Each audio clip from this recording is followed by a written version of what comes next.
Hey, Steve Riley, welcome to this episode of Great Practice, Great Life. And today's guest, I want to pull someone in who's in the trenches every day so they can give you advice. He can give you advice on how to apply some fundamental strategies and some sophisticated strategies to you building a great practice and a great life. So with that, I want to welcome my colleague, my friend, Aaron Rothert. Aaron, how you doing, buddy?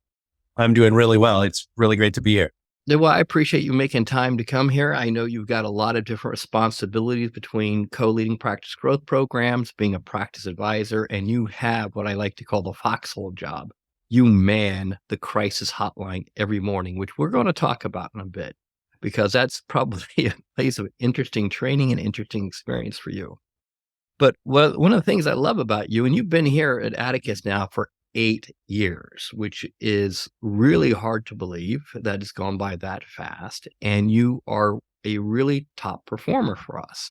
Everything from the clients that you work with, the practice growth program. So I want to bring you on the podcast so we can share some of your thinking and some of your insights with our audience. And that's really my goal today. And we're probably going to go 3 or 4 different places.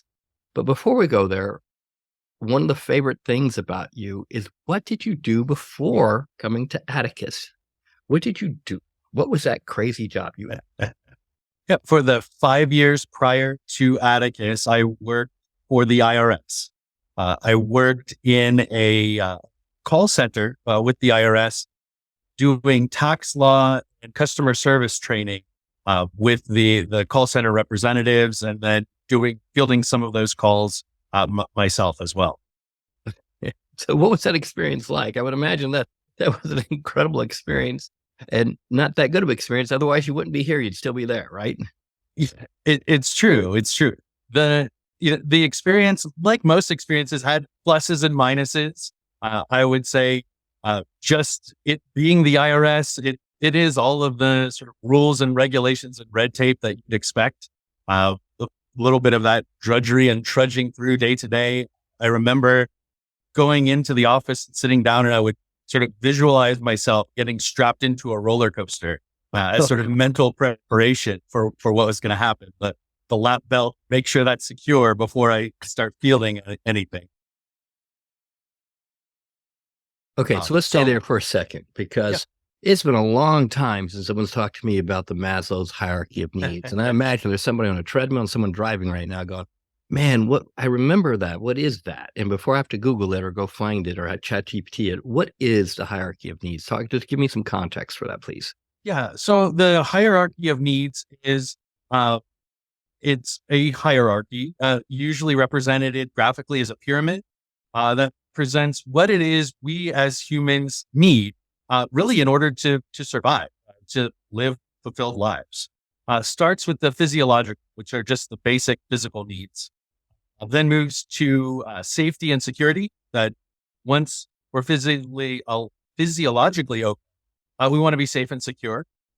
Above that, we want to have love and belonging. The next level above that is self-esteem. And the top level is self-actualization, which is where we get into that more philosophical, you could call it spiritual if you're spiritually minded. That's where it's addressed. What we know about the hierarchy of needs is that stress affects this hierarchy from the top down. So it will be the self-actualization, the spiritual things that are affected first once we start getting stressed. And as we start inching more and more toward burnout, we see self-esteem affected, love and belonging, safety and security, and finally physiological. But what we also know is that the pyramid builds on itself. And so if we jump to self-esteem or self-actualization and we're not addressing physiological, it's not really going to matter. And so we've got to focus on the bottom of the pyramid first, those very basic needs, nutrition, sleep, and exercise. And it's not until those things are taken care of that we can start moving to levels higher. When you start to help somebody, what are probably like the 3 growth strategies or the 3 ways that you like to help them? Yeah. So I think the first strategy, the necessary strategy, is really identifying where they are. We've got to get some sort of baseline to say, this is where you're at. We can definitively say, here on the map is where we're starting. Without knowing from where you're starting from, it's really hard to measure progress. And you constantly kind of measure yourself against what you've not achieved rather than what you have achieved. And that is kind of demoralizing, deflating. It's a hard way to make progress. So it's necessary to say, this is where I'm at. That way we can measure progress and accomplishments. The second piece is really defining where you want to go.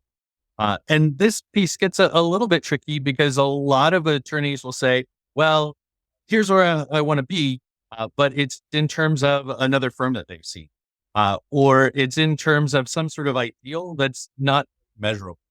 And so that's, I think, my second big role is really starting to help crystallize where it is attorneys want to go, making it something sort of measurable, something achievable, rather than this either ideal or standard set by someone else. The third piece, I would say then, is the structure and accountability that links those two things together. So we've defined where you are, know where we want to go. Now we need a plan. And that plan needs to feel achievable. It needs to feel doable. It needs to have an accountability structure built into it. And it needs to have a cadence to make sure that it's driving forward at a regular pace. And so that's where the real hard work comes in, is starting to define that plan, set up that structure, and create that cadence of accountability. So I'm going to pivot the question very quickly on you to a different direction. And you do run our crisis hotline. So for the members, tell everybody who's a member what that is and how that works, just so we can set a context on it. Sure. The hotline is really a Zoom login, a Zoom call that's available at 9 a.m. Monday through Friday. So the hotline runs from 9 to 10. If no one logs in by about 9:30, then we shut it down.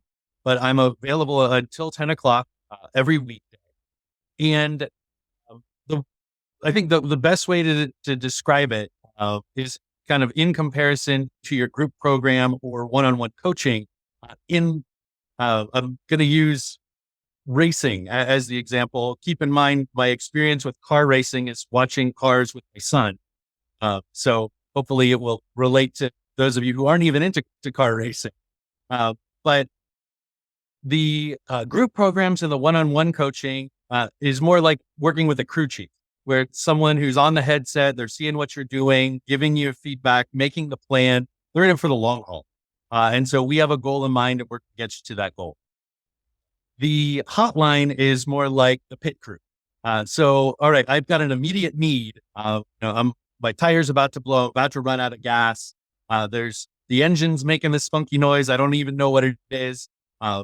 Pull into the pit and we'll diagnose it as quickly as possible. Fill the tires, gas you up, and kind of get you moving again, get you through that crisis. I like That's the best way I can describe the hotline. I like it. Is that from Lightning McQueen? Yeah, absolutely. Okay, perfect. He is what I know about car racing.